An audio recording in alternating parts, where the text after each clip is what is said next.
Morning students, आज हम पढ़ेंगे केमिकल क्लासिफिकेशन ऑफ मैटर। सबसे पहले केमिकल क्लासिफिकेशन का मतलब क्या होता है। जैसे हमने कल पढ़ा था कि वो बाहर से दिखते कैसे हैं, आज हम पढ़ रहे हैं कि उनकी कंपोजिशन के हिसाब से कि वो केमिकल हम क्या अंदर से क्या है, वो कैसे हैं, उस हिसाब से हम उनको क्लासिफाई कर रहे हैं। तो मैटर जो है केमिकल क्लासिफाई जब करते हैं तो या तो हम मान सकते हैं कि वो बिल्कुल शुद्ध होगा, है ना, प्योर होगा, या हम मान सकते हैं कि वो किसी का मिक्सचर हो सकता है, मिश्रण हो सकता है। तो प्योर जो होता है इसका मतलब उसमें उसी चीज के कण मौजूद होंगे, उसी के पार्टिकल्स मौजूद होंगे जो भी उसका नाम है। तो प्योर में फिर हमारे पास दो कैटेगरीज आती हैं। एक हो सकता है वो एलिमेंट हो सकता है और दूसरा हो सकता है वो कंपाउंड हो सकता है ना। तो एलिमेंट या कंपाउंड। अब सबसे पहली बात, एलिमेंट होता क्या है। एलिमेंट बेटा प्योर सब्सटेंस होता है जिसमें एक ही टाइप के एटम्स होते हैं। ठीक है, एलिमेंट क्या होता है, वो प्योर सब्सटेंस जिसमें एक ही टाइप के पार्टिकल्स होते हैं, वन काइंड ऑफ एटम्स या मॉलिक्यूल जो भी है, वैसे वन काइंड ऑफ एटम्स होंगे। ठीक है, अब बात करते हैं कंपाउंड की। कंपाउंड क्या होता है, इसका एग्जाम्पल देख लेते हैं पहले एलिमेंट का। जैसे कार्बन है तो कार्बन में सिर्फ कार्बन के ही एटम्स मिलेंगे और किसी के नहीं मिलेंगे।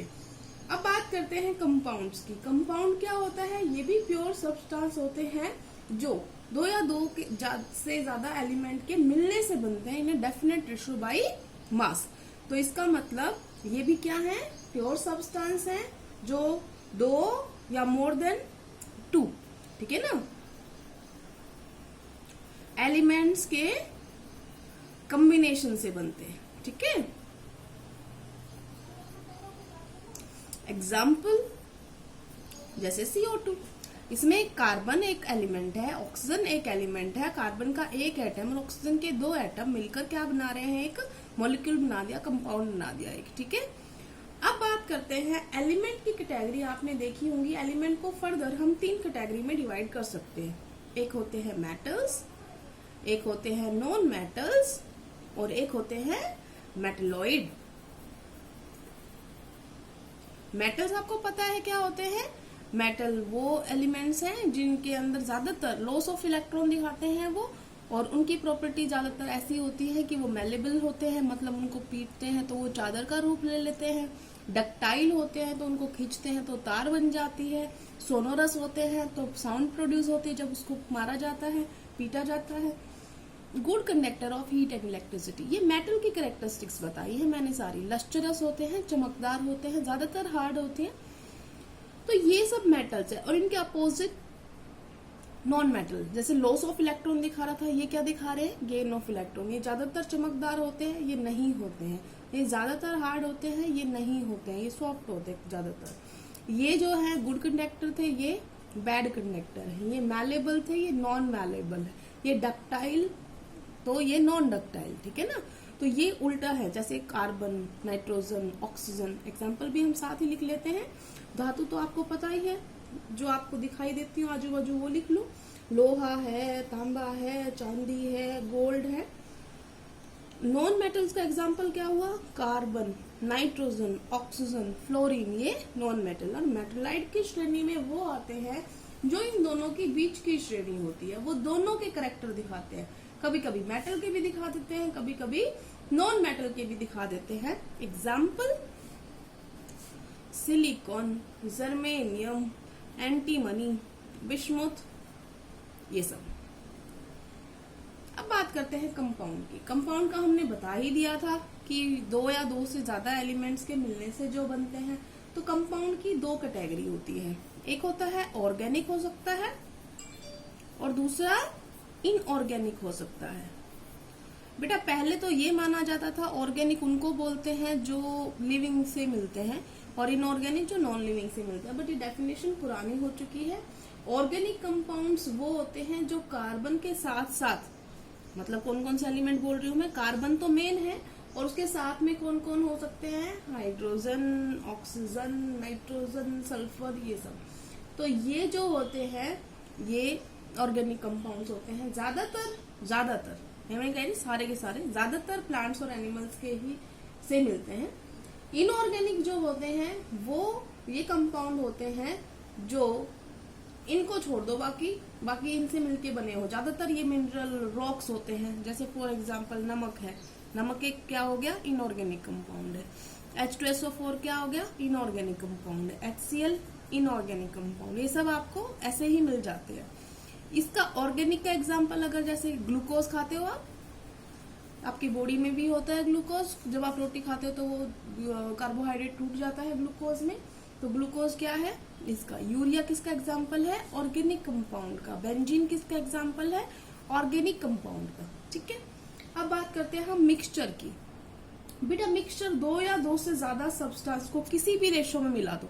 जैसे तुमने पानी, चीनी, रेत मिला दिया, सब कुछ मिला दिया, 3 चीज थी, किसी भी प्रोपोर्शन में मिलाई, वो मिक्सचर है। मिक्सचर को फिर हम 2 कैटेगरी में बांट सकते हैं। एक हो सकता है वो होमोजीनियस हो, और दूसरा हो सकता है वो हिट्रोजीनियस हो, है ना। तो होमोजीनियस का मतलब होता है यूनिफॉर्म कंपोजिशन, मतलब एक जैसा थ्रू आउट द सॉल्यूशन। जो भी होगा उसका, जो भी मिक्सचर बनाया, अगर वो एक जैसा दिखे। फॉर एग्जाम्पल जैसे तुमने पानी में नमक मिला दिया, अब घोलने के बाद अगर आप उसको ऊपर से टेस्ट करो, नीचे से टेस्ट करो, साइड से टेस्ट करो, सारी जगह से वो क्या होगा, यूनिफॉर्मली डिस्ट्रीब्यूटेड होगा। तो इसका मतलब उनकी कंपोजिशन कैसी होती है, कंपोजिशन का मतलब होता है बेटा जिनसे बना होता है, तो उनकी यूनिफॉर्म कंपोजिशन होती है। और होमोजेनस मिक्सचर का दूसरा नाम क्या है, सॉल्यूशन। हिंदी में मीडियम में आपने विलियन सुना होगा। तो सॉल्यूशन जो होता है वो इसी का नाम है दूसरा। तो होमोजेनस मिक्सचर जो होते हैं उनको हम सॉल्यूशन भी कहते हैं। एग्जाम्पल जैसे अभी मैंने बता दिया, पानी में क्या डाल दिया आपने, सॉल्ट डाल दिया, तो ये क्या बन गया, एक सॉल्यूशन बन गया, विलियन बन गया। अब बात करते हैं हिट्रोजीनियस की। हिट्रोजीनियस जो होता है उसके अंदर कैसा कंपोजिशन होगा, नॉन यूनिफॉर्म। अब नॉन यूनिफॉर्म कंपोजिशन का मतलब क्या है, फॉर एग्जाम्पल तुमने पानी में रेत मिला दिया या पानी में तेल मिला दिया। अब आप सोच के देखो, पानी में तेल कभी घुला है, आज तक नहीं घुला। तेल ऊपर हो जाएगा, पानी नीचे हो जाएगा। तो जब आप ऊपर से लोगे तो तेल आएगा, नीचे से लोगे तो पानी आएगा, बीच में से लोगे तो पानी तेल मिक्स आएगा। ऐसे ही पानी में रेत देखो, पानी में रेत देखा, ऊपर से लिया पानी आया, नीचे से लिया बहुत सारा रेत आया, और बीच में से लोगे तो पानी और रेत मिलके भी आ सकते हैं। तो इसका मतलब जब हम अलग अलग जगहों से ले रहे हैं, वो अलग अलग नॉन यूनिफॉर्म डिस्ट्रीब्यूटेड थे, इसलिए उनका अलग अलग कॉम्बिनेशन आ रहा था हमारे पास। तो हेट्रोजीनस में हमारे पास 2 होते हैं कैटेगरीज। एक होती है कोलोइडल सॉल्यूशन और एक होता है सस्पेंशन। कोलोइडल सॉल्यूशन का एग्जांपल लिख लेते हैं तो आपको ध्यान रह जाएगा, मिल्क, ब्लड, फोग। ये मैंने कोलोइडल विलियन के एग्जाम्पल लिखे हैं, कोलोइडल सॉल्यूशन के लिखे हैं। इसके अंदर सस्पेंशन का अगर एग्जाम्पल लिखें तो सस्पेंशन का एग्जाम्पल है जैसे पानी में तुमने अभी मिलाया था, रेत मिला दिया था, तो वो किसका एग्जाम्पल था, इसका था। ठीक है, तो ये जो है सारा, ये हमारा केमिकल कंपोजिशन के हिसाब से पढ़ लिया है। आपको इन तीनों का 9th में भी बहुत डिटेल में आया था, सॉल्यूशन, कोलोइडल सॉल्यूशन और सस्पेंशन। अगर आप हिंदी मीडियम में थे तो नाम था विलियन, कोलोइडल विलियन और निलंबन। तो इनके डिफरेंस आपको ध्यान होंगे। इसका पार्टिकल का साइज सबसे छोटा था, इसके पार्टिकल का साइज थोड़ा इससे बड़ा था, और इसका सबसे बड़ा था। फिल्टर पेपर की सहायता से आप इसको सेपरेट कर सकते हो, इन दोनों को सेपरेट नहीं कर सकते। दूध को आप छानोगे तो दूध अलग थोड़ी ना होगा, नहीं होगा ना कागज से, लेकिन पानी और रेत वाला जो मिश्रण है वो आराम से अलग हो जाएगा ना। तो फिल्टर में पेपर की सहायता से आप इसको सेपरेट कर सकते हो, इन दोनों को सेपरेट नहीं कर सकते हो। ठीक है, तो ये सारा आज हमारा केमिकल कंपोजिशन कंप्लीट हो गया है बेटा।